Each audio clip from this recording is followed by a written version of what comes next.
मैं Prem Singh YouTube my channel Delhi सच news की तरफ से मैं हजोसी महावीर हनुमान जी का जहाँ महाभारत काल में बताया गया है कि यहाँ हनुमान जी के जब बाण लगी थी तो यहाँ पे हनुमान जी स्वयं अपने एक विमान की तरह, उनका इतनी रफ्तार थी कि वो विमान से भी ज़्यादा तेज़ चलते थे। तो मैं मंदिर में आया हूँ, ज़रा पंडित जी से कुछ रूबरू करवाते हैं महाभारत के बारे में। पंडित जी क्या बताते हैं? पंडित जी काफ़ी दिन से यहाँ रहते हैं, वो उनसे ज़्यादा कोई जानता नहीं है। महाराज हमारे चैनल में प्रणाम हो, आशीर्वाद हो आपका, कल्याण हो। ये भैया, हम पहली बात तो मेरे बारे में आप यह समझिए कि हम लोग यहाँ जब से हनुमान जी का यहाँ से स्थापना इनकी हुई है, प्राकट्य हुआ है। स्थापना माने, स्थापना मतलब ये स्वयंभू हैं। हाँ, जब से इनकी पूजा होनी शुरू हुई तब से हम लोग यहाँ आनुवांशिक रूप से हम लोग यहाँ के पुजारी हैं।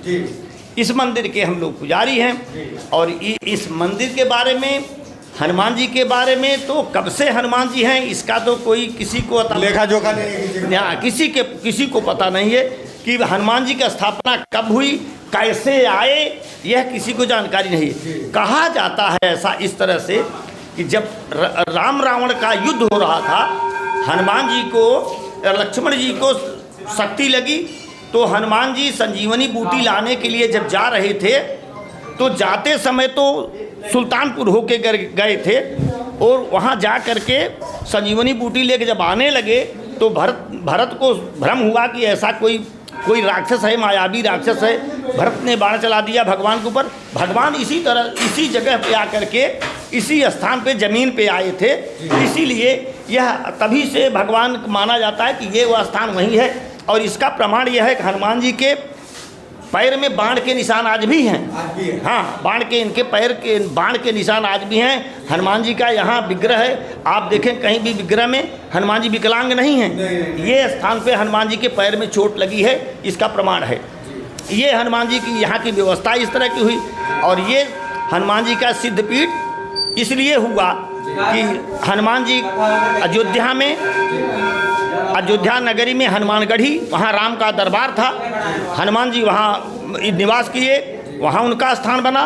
काशी में शंकर स्वयं केसरी नंदन, भगवान शंकर स्वयं हनुमान जी के रूप में अवतरित हुए थे, इसलिए काशी नगरी में जाकर के अपना एक स्थान ग्रहण किया। और एक स्थान उनका प्रयागराज में, वहाँ भगवान विश्राम किए थे हनुमान जी, इसलिए वहाँ भी लेटे हनुमान जी के रूप में वहाँ प्रसिद्धि है, एक वहाँ स्थान है। और चौथा स्थान यह तो अपने उत्तर प्रदेश में जो यह देवनगरी कही जाती है जी, यहाँ हनुमान जी का ये चौथा जो है ये स्थान, हाँ ये स्थान माने ये हनुमान जी का पुण्य स्थान है, सिद्धपीठ है हनुमान जी की, ये हनुमान जी का है।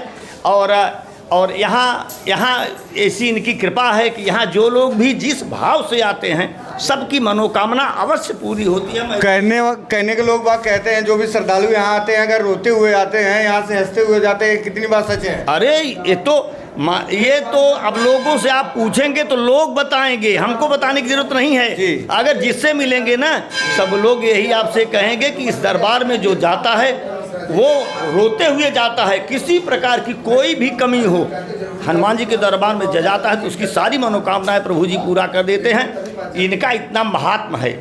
और रोते हुए आते हैं, हंसते हुए जाते हैं। यहाँ जो कोई भी आया है खाली हाथ नहीं गया है, चाहे जो असंभव चीज़ है वह भी इसको प्राप्त हो जाती है, इतनी इनकी कृपा है। कुछ महाराज हमारे सामने हैं, जरा उनसे बातचीत करके थोड़ी 5 मिनट की टाइम लेता हूँ, महाराज जी बताएंगे।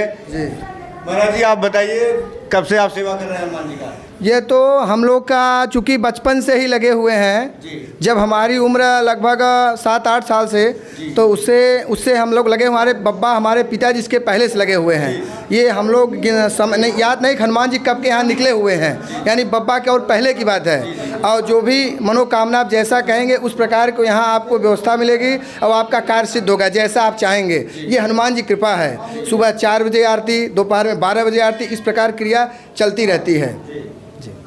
चलो धन्यवाद आपको महाराज, अपने चैनल पे प्रणाम। महाराज जी आप कुछ कहना चाहेंगे हनुमान जी के बारे में? हाँ, चलो हो गया, आरती हो रहा है समय से, सब कुछ का काम। चलो सभी श्रद्धालुओं को एक बार बोलिए हनुमान जी की जय। है